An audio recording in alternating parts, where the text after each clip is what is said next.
अस्सलामुअलैकुम, good evening one and all. Advocate Sadiq Shaikh YouTube channel में आप तमाम का तहे दिल से इस्तकबाल है। आप तमाम जानते हैं आज का जो टॉपिक और सब्जेक्ट है काफ़ी इंटरेस्टिंग एंड इंपॉर्टेंट है। It is very mandatory for every Indian citizen to know what is the stand of India in Israel and फलस्तीन कॉन्फ्लिक्ट। आप तमाम को जानना बेहद ज़रूरी है कि इंडिया फलस्तीन का सपोर्ट कर रही है या इसराइल का।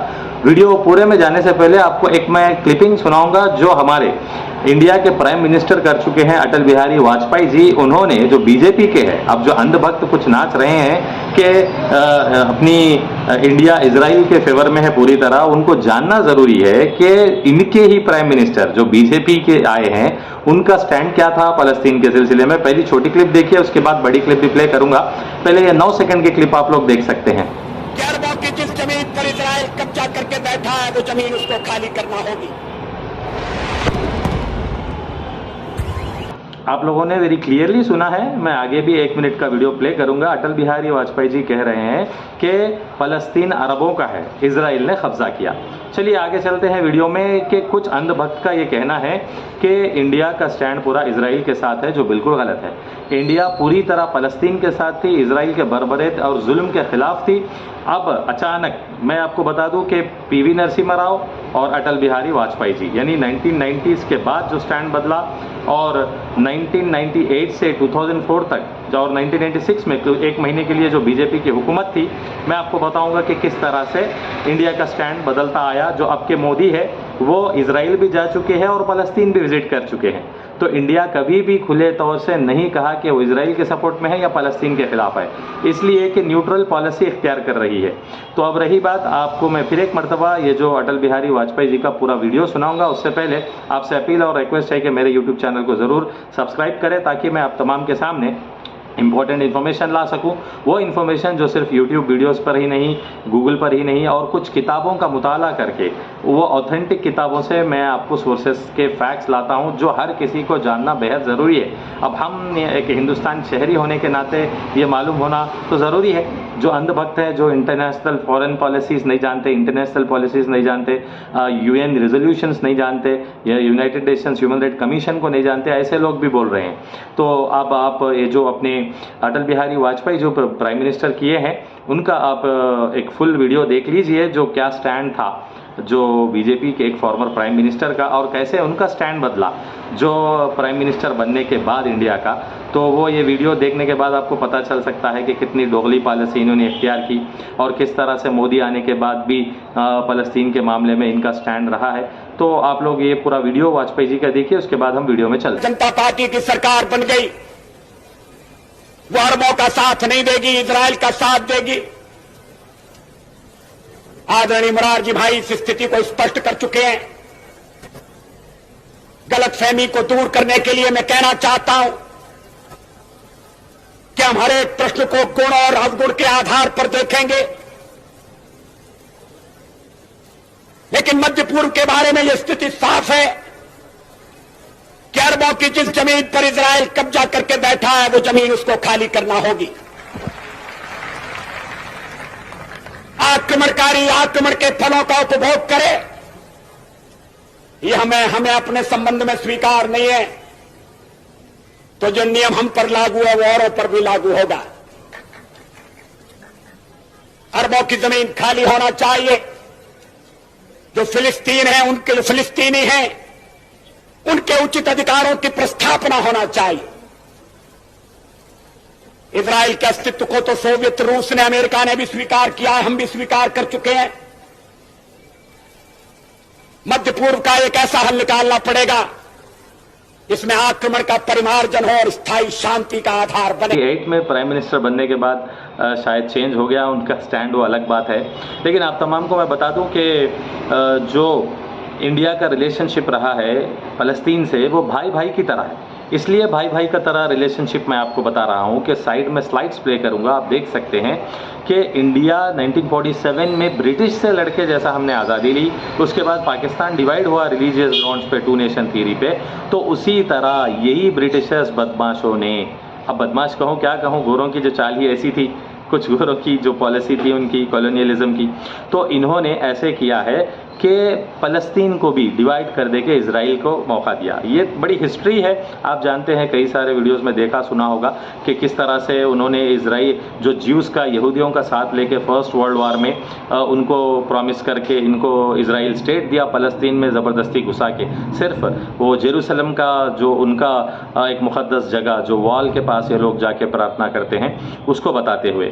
तो अब आप तमाम को मैं बता दूं कि फ़लस्तीन के साथ हिंदुस्तान का भाई भाई का साथ रहा। ये तो बता दिया हूं कि कैसे 1948 में बल्फोर्स के उसमें जो इसराइल बना और कैसे यहूदियों की चाल थी। तो अब आपको बता दूं कि हिंदुस्तान का जो स्टैंड रहा है फ़लस्तीन के लिए, वो जो 4 चीज़ों में सिंपली मैं बताऊंगा आपको, ज़्यादा तवील ले जाऊंगा तो वीडियो घंटों की हो जाएगी, लेकिन सब्जेक्ट समझ में नहीं आएगा। तो कोई भी कंट्री दूसरी कंट्री से जो ताल्लुक़ होते हैं वो ज़ाहिर होते हैं इंटरनेशनल वोटिंग्स में, जो यूनाइटेड नेशंस के मामले में, दूसरा रेफ्यूजीज़ को सपोर्ट करने में, तीसरा फिनेंशियल एड प्रोवाइड करने में, चौथा जो कंट्रीज़ को विजिट करने में। अगर हम बात करें फिनेंशियल एड की तो $10 मिलियन का फिनेंशियल एड फ़लस्तीन को इंडिया ने दिया है और इस तरह से कई बार इंडिया ने फिनेंशियल एड किया है फ़लस्तीन को। अब रेफ्यूजीज़ की बात हम करें तो इराक़ से रेफ्यूजीज़ भी आए थे इंडिया में, जो 160 कुछ करीब, उन लोगों को भी इंडिया ने पूरी तरह से सपोर्ट किया। अब रही बात जो यूनाइटेड नेशंस में जो वोटिंग की है, इंडिया हमेशा फ़लस्तीन के फेवर में वोट करता आया। तो अब इंडिया जिस तरह से फ़लस्तीन की पूरी तरह से साथ था, अपना भाई मानता था, लेकिन उस फ़लस्तीन के ऊपर अपना नज़रिया धीरे धीरे घटता आया। तो ये नज़रिया इसलिए घटा कि 2 प्राइम मिनिस्टर्स इंडिया के मैं बात बताऊंगा आपको। पहले प्राइम मिनिस्टर जो बीजेपी के थे, जिन्होंने खुली तौर से फ़लस्तीन अरबों का कहा और फ़लस्तीन को सपोर्ट करने की पूरी बात की, इसराइलियों को घुसपैठी और कब्ज़ा करने वाले कहा, उन्होंने जब वो प्राइम मिनिस्टर बने इंडिया के, जो 1998 से जो 2004 तक जो प्राइम मिनिस्टर थे, फिर उसके बाद पीवी नरसिम्हा राव, यानी इनसे पहले जो पीवी नरसिम्हा राव थे 1991 से 96 तक उन्होंने प्राइम मिनिस्टर किया इंडिया का। तो 1991 से जो 1992 में हुआ हिंदुस्तान में जो बाबरी मस्जिद की शहादत, आपको याद होगी शायद, यही पीवी नरसिम्हा राव की क़ियादत में हुई। तो यही पीवी नरसिम्हा राव ने पूरी तरह से जो इजराइल की एम्बेसी है उसको इंडिया में खोलना और उनको पूरा मौका देना शुरू कर दिया। जैसे फौरी यासर अराफत आके पूछे कि किस तरह से, क्यों इनको इतना दिया जा रहा, तो पीवी नरसिम्हा राव एक शातुर इंसान था, उसने सीधे बता दिया कांग्रेस का प्राइम मिनिस्टर कि हम इनको इतना अगर जो डिप्लोमेटिक रिलेशन में साथ लेंगे तो ही आपके साथ हम अच्छी तरह से ये मसला सुलह कर सकते हैं। तो बेचारे यासर अराफत चले गए। तो यासर अराफत ही ऐसे है जिन्होंने ओस्लो ट्रीटी हुई, उस वक्त भी ये ऐसा लगा कि फ़लस्तीन और इजराइल का मसला हल हो जाएगा। लेकिन आपको बता दूं कि उधर जब ये सुलह की बात हो रही थी, दोनों तरफ के जो फंडामेंटलिस्ट और जो राइट विंग वाले हैं, उन्होंने उधर इजिप्ट के वहाँ के प्रेसिडेंट को कत्ल कर दिया और इजराइल के प्राइम मिनिस्टर को कत्ल कर दिया। किसी किस्म का ये लोग कॉम्प्रोमाइज़ चाह रहे ही नहीं थे। अब आप देख रहे हैं जो अंधभक्त नाच रहे हैं इजराइल इजराइल करके, उनको मालूम होना चाहिए कि इजराइल के कभी सपोर्ट में हिंदुस्तान था ही नहीं। हाँ, कब से हिंदुस्तान का नज़रिया बदला है, तो ये 2 प्राइम मिनिस्टर और तीसरे प्राइम मिनिस्टर नरेंद्र मोदी जी है। नरेंद्र मोदी जी जो अपने मज़े में पाकिस्तान चले जाते हैं, नवाज शरीफ से मिल लेते हैं, वैसे ही नरेंद्र मोदी जी का भी दौरा इजराइल भी हुआ है और फ़लस्तीन भी हुआ है। तो उससे पहले आपको बता दें, जो वेस्ट एशियन कंट्रीज़ है, जो अरब ममालिक है, अरब ममालिक में कई 90 लाख के करीब कुछ हिंदुस्तानी हैं और 50% एनर्जी के जो है वो तमाम अरब कंट्रीज से जुड़े हुए हैं और इंडिया के काफ़ी सारे रिलेशंस हैं। तो 2017 में इजराइल जाने से पहले मोदी जी यूएई गए, केस से सऊदी गए, दुबई गए, जॉर्डन, कुछ ये पूरे अरब कंट्रीज विजिट करके आने के बाद ये इजराइल गए। तो आपको बता दूं कि इजराइल जाने के बाद उनको ऐसा हुआ कि फिर से फ़लस्तीन भी जाना पड़ा। फ़लस्तीन वो गए, वेस्ट बैंक, और वहाँ पर जाकर गाज़ा का जो grand collar of the state फ़लस्तीन अवार्ड है, जो हाईएस्ट अवार्ड है, वो अवार्ड लिया उन्होंने 10 फरवरी 2018 को। अब ये अंधभक्त बताइए कि कैसे होता है कि इंडिया सिर्फ इजराइल को सपोर्ट कर रही है। हाँ, ये बातें ज़रा कान खोल के सुन लीजिए। जैसा मैंने कहा कि 1991 से जो प्राइम मिनिस्टर जो पीवी नरसिम्हा राव था, वहाँ से उसने शुरू कर दिया। फिर उसके बाद जो 98 से 2004 तक जो अटल बिहारी वाजपेयी का था पीरियड, उन्होंने भी शुरू कर दिया। और सबसे तकलीफ दे चीज़ हिंदुस्तान की ये गुजरी कि 2015 में UNHRC, United Nations human rights commission ने एक वोटिंग रखी, उसमें जो इजराइल ने जिस तरह से वहाँ के मासूमों को मारा उसके खिलाफ वोटिंग रखी थी, तो इंडिया उस वोटिंग में वहाँ से खामोशी से वोट किए बिना हट गई।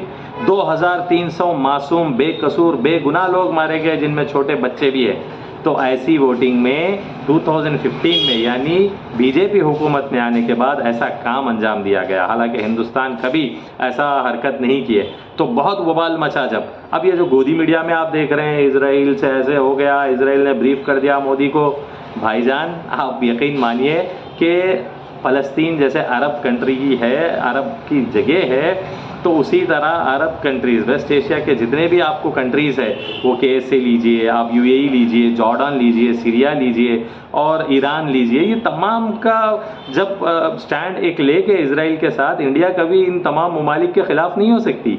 आपको मालूम होना चाहिए ये बात। और चाइना की भी तो आप हालात जानते हैं। तो अब एक ख़ास बात, ये कोई यूट्यूबर आपको कोई हिस्ट्री वाला आपको नहीं बताया होगा, मैं बताऊंगा। ये जो जनसंघियों की, अंधभक्तों की इजराइल की फेवरिज्म इसलिए हो रही है, ये चाहते हैं कि हिंदुस्तान अरब से दोस्ती ना करे, हिंदुस्तान अरब के करीब ना जाए। हालांकि हिंदुस्तान से अरब के कई सारे trade relations, commerce relations, cultural, ये कई सारे रिलेशंस है फॉरेन पॉलिसीज़ में। तो इंडिया के 5 जंग किए गए, इंडिया ने 5 जंग किए इंडिपेंडेंस के बाद। उसमें जब पाकिस्तान से जो जंग हुई, उसमें ये कहा जाता है ये अंधभक्तों का कि अरब ममालिक साइलेंट रहे चाइना की जंग में और पाकिस्तान की जंग में, लेकिन इजराइल ने उस वक्त में इंडिया को पूरी तरह से आर्म्स एंड एमुनेशन देके सपोर्ट किया। तो ये वजह है कि ये लोगों ने सॉफ्ट स्टैंड अप्लाई कर दिया है, ये जाहिर सी बात है। तो अब रही बात, मैं आपको बता दूं कि हिंदुस्तान कभी फ़लस्तीन के खिलाफ नहीं हो सकता, इजराइल को भाई नहीं मान सकता जिस तरह वो फ़लस्तीन को माना। हाँ, अब ये चल रही है इधर उधर, आपको मैं साइड्स में प्ले करूँगा, लेकिन हर कोई जान ले कि इंडिया कभी इजराइल के पूरे फेवर नहीं है, ऐसा कह के इजराइल फ़लस्तीन के ख़िलाफ़ नहीं है। फ़लस्तीन में कब्ज़ा किया है ज्यूस यहूदियों ने, ये हमेशा मानता आया हिंदुस्तान और मानता ही है। अब मोदी से भी कोई ख़ास आपको ऐसा नहीं है कि इजराइल इनका भाई है, ये शो ऑफ हो रहा है कुछ रिलेशनशिप में, लेकिन कहीं नहीं बोल सकते आप कि गाज़ा स्ट्रिप का क्या मामला है, वेस्ट बैंक का क्या मामला है। उसके लिए मेरे प्यारे हिंदुस्तानी भाइयों को मेरा बताना और कहना इस वीडियो के ज़रिए कि आप लोगों ने देख लिया कि किस तरह फ़लस्तीन से अपने रेफ्यूजी के रिलेशनशिप रहे हैं, एड के रिलेशनशिप रहे हैं फिनेंशियल, और वोटिंग के इंटरनेशनल रिलेशनशिप रहे हैं, और कंट्री विजिट्स के रिलेशनशिप रही है। नरेंद्र मोदी साहब भी बिल्कुल विज़िट किए हैं पाकिस्तान, विज़िट किए हैं फ़लस्तीन। ये पॉलिसीज़ कुछ जो जैसे मैंने बताया, जंग में मदद करना इजराइल और मिलिट्री और टेक्नोलॉजी से जो ताल्लुकात बन रहे हैं इजराइल से, ऐसा एक्सपोज कर रहे हैं, लेकिन ऐसा नहीं है, हिंदुस्तान खिलाफ नहीं है। और जो कमेंट्स में बच्चे बच्चे जो लड़ते हैं कि इजराइल जिंदाबाद, इजराइल जय हो, भाई साहब इजराइल को किसी ने नहीं अपनाया, चाहे वो जर्मनी हो, फ्रांस हो, इंग्लैंड हो, कोई भी इनको लात मार के भगाते थे।